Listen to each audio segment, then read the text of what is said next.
Hello everyone and welcome back to another Dragon Ball Z Dokkan Battle video. My name is DFree. Here today we're going to take a look at the Dragon Ball Heroes crossover cards. And this is actually a big deal because they will be making their way. Yes, every single one except for old login reward like this guy. Don't worry, this isn't the one that awakens. But every single one prior is making their way tomorrow night to the global version of the game. And again, big deal, first time ever that Global is getting these cards. So, hope you guys enjoy. Hit that subscribe if you're new for more content. And if you are hyped for these characters, make sure you do leave that thumbs up. Today's video like goal is 2,000. So, I do want to point out that this could have very big implications in the future. So what we're going to do here is we're going to talk about some of the said implications. We're also going to talk about some of the units here and give you guys some of the best units I think you should look out for. And also on top of that, we're going to kind of talk about how I think the banners will be handled, or the banner will be handled, and some history behind the banner releases on the Japanese version. So we've got a lot to talk about. Let's go ahead and get into it. So the first thing I want to talk about is kind of the banner releases. So this was the very first one. Do take note that this banner got reprinted again exactly as it is for the following year. So this was the 2017 one. I believe it was late 2016, but they did go ahead and re-bring this banner out again. But the big difference this time was this Gotenks was able to Dokkan Awaken with the medals from the physical Gotenks event. So that being said, that was a thing, right? So obviously he's going to come out and again have access to his awakening at the same time. So there's no disparity. All these units will come out. So then after this banner, the following year, we did go ahead and get this. Well, actually later that same year, in December, we went ahead and got this banner to drop. So these characters, again, did not come out with any sort of awakenings, but they did have the previous Dragon Ball Heroes crossover units all featured on the banner as well. Now, after this point, you'll notice that for the following couple of banners, we do actually get the previous Dragon Ball Heroes units, but they wound up being not featured. And the reason why was because this was such a big batch of characters, and obviously it just made a lot of sense, right? Not to have a million cards featured, especially when the only SSRs on the banner anyway are Dragon Ball Heroes characters. So this was the following one. And then here we are with the most recent one that ended just a little over a month ago on the Japanese version. So it's really not that long ago. And again, we take a look here, featured characters versus non-featured. So that is the history of the Dragon Ball Heroes banner character releases on the Japanese version thus far. So if you ask me how I think they'll handle the banner, I think that the banner will just kind of be this one. I think they'll just drop this because it is a world mission crossover banner, which makes this one unique to the previous ones. Even though they included the previous characters, this was, again, the only world mission banner because the other ones obviously predated the game's release. So world mission crossover, which we got, again, global version of that game. So here we are. And again, they do include all the other characters. Now, it's a lot of characters, right? Because if you're looking at this, right, if you're trying to rainbow some of these non-featured cards, like the Zeno SS3s are incredible units when rainbowed. Like, I have both of them rainbowed on JP. They're incredible units. Supreme Kai of Time, same type of deal. And some of those other characters are really good, too. And also, with this banner, some of these other characters did awaken, like the Janemba, the Kid Buu, again, the Pycon, even though they were original characters, they finally awoken 2 years after Gotenks, but neither here nor there, alongside some of these other ones that are featured, right? So it's going to be really interesting to see if you can pull those units and then requisitely get dupes if you're trying to do that. But do keep in mind, it's going to be really intensive, right? And also, one thing I want to point out is we have that stream coming up in a few days about the 300 million download celebration. It's going to be at like 3 a.m. Pacific time or 4 a.m., one of the two. And, you know, we'll see what happens with that. And the downside of that is that this is literally, I don't like calling banners trap banners, but this one almost kind of is, because you have a batch of characters here that are making their way to the global version of the game for the first time, slotted right before what we presume to be one of the hype celebrations of Dokkan history, pretty much, with the 300 million download celebration. And they will probably wind up being exclusive to this banner, unless after this release they do decide to add these characters to the general pool, which is an entirely different thing, and I hope that they do, right? But that being said, this is like almost a definition of that, right? And I don't generally call banners that, but it has its implications, right? So there we go. So all these characters should be dropping. Now, I think they'll just drop this individual banner, but I wouldn't eliminate 100%. I think there's probably like a 5% chance this happens. The possibility of them dropping multiple banners at a time. And the reason why is so you can actually pinpoint who you want to get easier, right? These characters are featured here. If you want to get Supreme Kai of Time, who's actually one of the better characters in all of these out of all of them, right? Then you could come here. But I don't think this is going to happen, but it is an opportunity, a potential. I don't think it's going to happen again for the third time, but it is something I wanted to float out there to you guys. Let me know how you guys feel about it. So the downside, again, is that if they drop this banner, it's going to be really hard to pull these non-featured guys, and it's unfortunate because some of them are really, really good. So let's go ahead and talk about the characters here, and we'll also kind of talk about how I think you guys should kind of prioritize these units and go from there. And again, it's interesting because it just depends on what you get if you're looking at a non-featured unit, because some of those non-features are incredible. But the good news is the featured units on this banner are all really good. So let's take a look here. So one thing I want to point out is if you take a look at these characters, whether it's the awakenings of old characters or some of the new ones, one thing that they're doing, which is really good for global, because obviously JP already has this, is they're introducing more units for the artificial life forms category. Now, this is an interesting category because, you know, for 300 million, I think a lot of people are saying Gohan and Cell. I think that makes the most sense based on the the order of the game so far, because I can't speak right now. And if they do that, it's possible Cell winds up being this leader, right? We got a LR one, but you know what I'm saying, like a 170 lead and stuff like that. So it's good because they're buffing this, and I really don't like when Global doesn't have access to some of the better units and JP does for a specific category. Looking at Super Saiyan 3 and all these other characters that Global otherwise did not have, right? But JP did. So there's that. So like we have access to those types of characters. Now, I will go very quickly and kind of pinpoint some of the better cards to look out for. And then I'll also, when it's not one of the cards to look out for as far as summonable units are concerned, I'll just kind of categorize them with a 1 or a 2 or a 3, right? So the first one I want to kind of point out is Baby Janemba. Every unit, for the record, every unit on this list has either potential to be a really good unit if they don't awaken yet, or they have their specific uses or niches on the teams that they'll be on. I don't want to spend 30 minutes talking about each one individually. So Baby Janemba, I'm going to give him a 1-. I think he's 2+, 1- area. Again, 1S, 1+, excuse me, being the highest. So 1+, and then 1, and then 1-, right? That's where I think he is. Free to play beat, not worried about him. Black Mass Saiyan is a card with immense potential. He'll be really, really good in the future if he gets an awakening sometime soon. The good news is, again, Global shouldn't have to wait for that either. At some point, they'll get it if JP gets it. So I'm going to put him in that 2 area because he's good now. Doesn't really have a specific place on the team, and also can offer some things to the team, but isn't really needed, right? So I'm going to put him in that 2 area. Also, I'm going to put the Kid Buu Bobby Absorbed unit as a 2+, 1- type of area. Good unit, kind of gimmicky. The good news is he's going to be, again, another option for artificial life forms or transformation boost if you're looking for that. He is a defensive support primarily that has access to a high stun chance. So you can kind of figure out what you would expect from him, right? The good news is he does have start of the turn defense, and then if you dip low enough, he does turn into a healing unit. That coupled with Metamorphosis as well, you're going to heal a good bit, and he also offers Ki and attack. So he's really good. He's just kind of gimmicky. That's why I got to put him in that different area, and I kind of feel like some of these other teams don't really necessarily need a primary defensive support, but I won't knock it, right? I won't knock it because the defensive support is very, very helpful for harder content. So that's why I put him there. Dark Mask King, same exact bubble as his son. Kind of in that 2 area. Again, character with a lot of potential. Defense-oriented unit, healing. He's got the makings of a very, very good unit. And I'd say him and the Vegeta one are 2 of the better SSRs just in general among the game that don't awaken yet. But again, I'm going to put him in that 2 spot, or 2+. You get what I'm saying. We don't really need him. So our very first 1+, again, top-tier unit, I'd say, is Darkness Toa.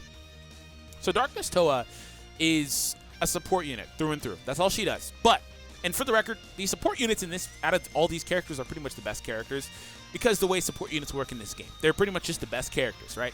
So as far as her super attack, it lowers the enemy's attack. That's cool. You know, you can't always do it, but it's fine. So extreme class allies get 3 Ki and 30% attack and defense. 3 Ki is really good and 30% attack and defense. That's one of the better overall just kind of rainbow to extreme class units support passives. The only one off the top of my head I can think of is the new Intimate Cooler EZA that's probably better than that as far as extreme class support specifically. But even then, it doesn't really matter because when you dip below 30% HP, you get another 50% and recover 100% HP when, again, HP is 30% or below. So, yeah, that's a lot of support. That's a lot of power. Previously, she didn't even offer the defense, I don't believe. It was just attack, right? Allies get 50% more attack. Yeah, like, they added the defensive part in there. This is crazy. Like, she's going to turn your team into just an unbeatable team for the turn, and she max heals you. Like, this is a really good unit. And for any team she'd be applicable to and work well on, she's going to do just fine. I'd say the only 2 that she won't do so good on are Peppy Gals and Sibling Spawn, because those teams are primarily run by superclass units or led by superclass units, so you don't really want to run her alongside superclass units in general. Time Travelers and Resurrected, though, you're going to have a really good unit. Time Travelers, again, it has an extreme variant because you can do super lead or super lead, excuse me, or extreme lead here, and there's a lot of extreme units here, so she's going to be very good in this setup. So overall, again, 1+, one of the best units on the list. Goku, Zeno, and also by extension Vegeta. I can kind of explain both of them at one time. So the Goku is a support unit for his family, and Vegeta is one for his. Now, they do different things. So Goku raises his attack limitlessly by 30% for 99 turns. 30% with each super attack he does. Supreme damage, of course, because he'd do quite a bit if it was immense. Also, do keep in mind, this is a SSR. Yeah, he can be really good when he awakens. He can be so good when he awakens. This is a unit that has immense potential and is already really good. 77% attack and defense at the start of the turn, also offering 2 key and 30% to attack and defense. Do keep in mind he obviously gets access to his own support part of the passive, but he's a defense and attack 77% unit, so he's going to be able to defend himself reliably well while also offering support as an off-rotation unit. And he has some of those viable links as well. Prepare for battle, Kamehameha, Saiyan Warrior Race. Sometimes Experienced Fighters is used on the Goku family category. So overall, again, 1+ unit here. Definitely one you want to go ahead and look out for.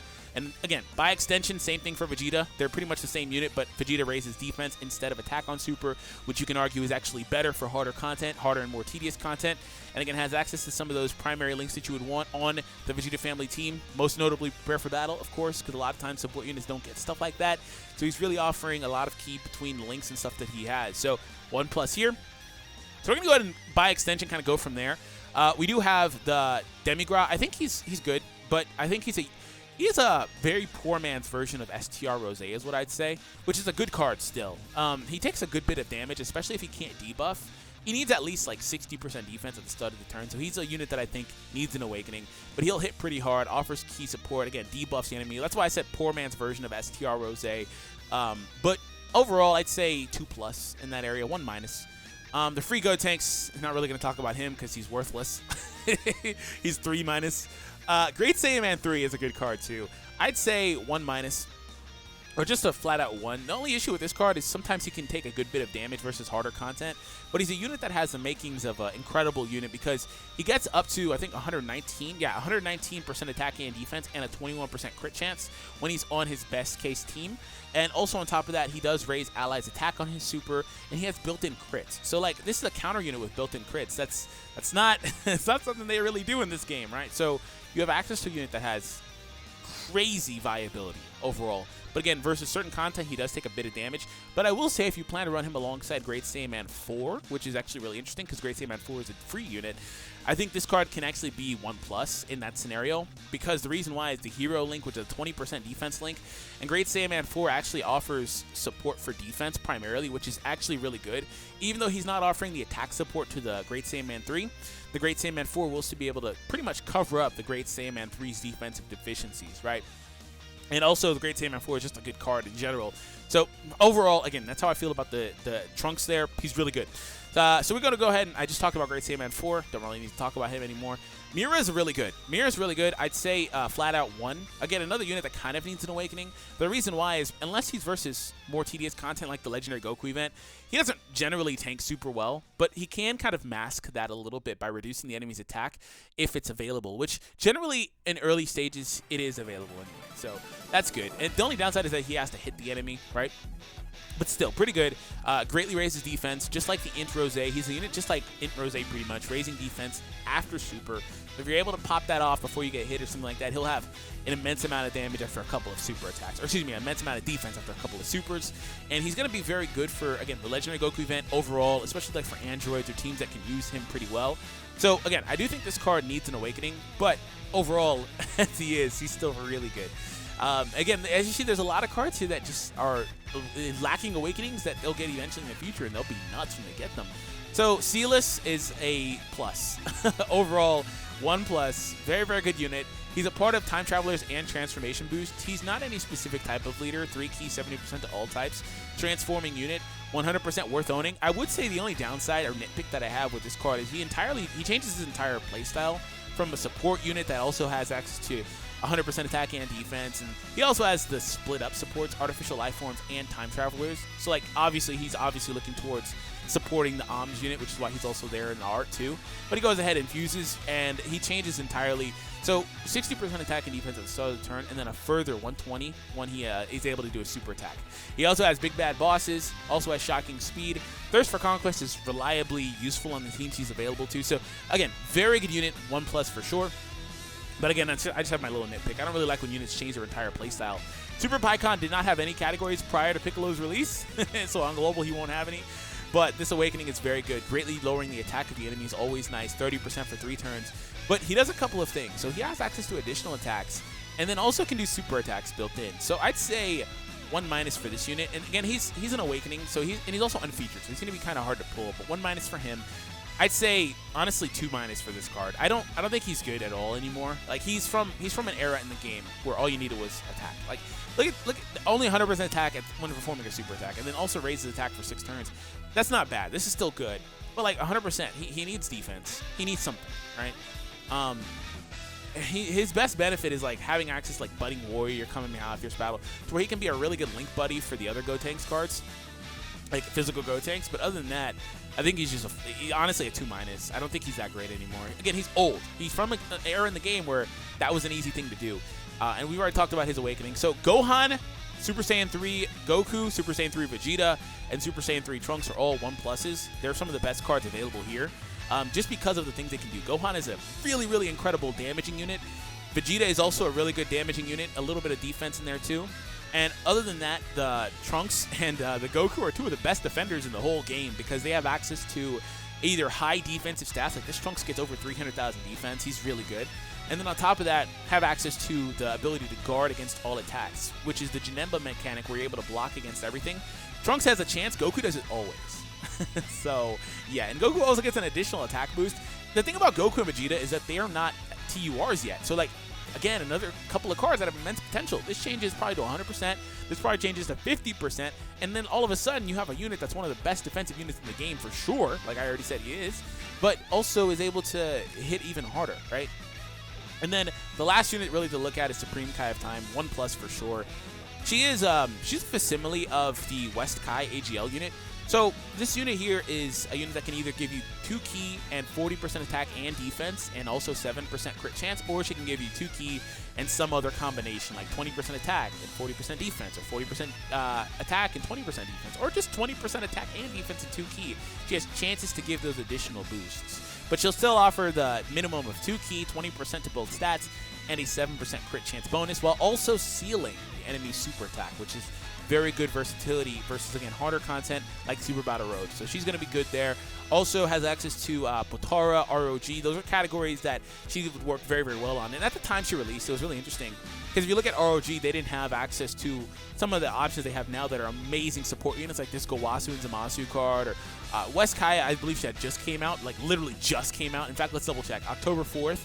I believe, yeah, November. She had just came out. So, like, they didn't have access to some of this stuff, so it makes a lot more sense back then, but she's still incredibly good. So, ultimately, those are the ones I'd say to look out for. Pretty much the support units in the SS3s. Could have really, really isolated that for you guys, but I wanted to go in depth. Thank you all for tuning in. I hope you guys enjoyed. Again, today's video like goal, 2,000 likes. Let me know how you think they'll handle the banners. What are you most excited for, regardless of what my rankings are? That being said, I'll catch all of you guys in the next one.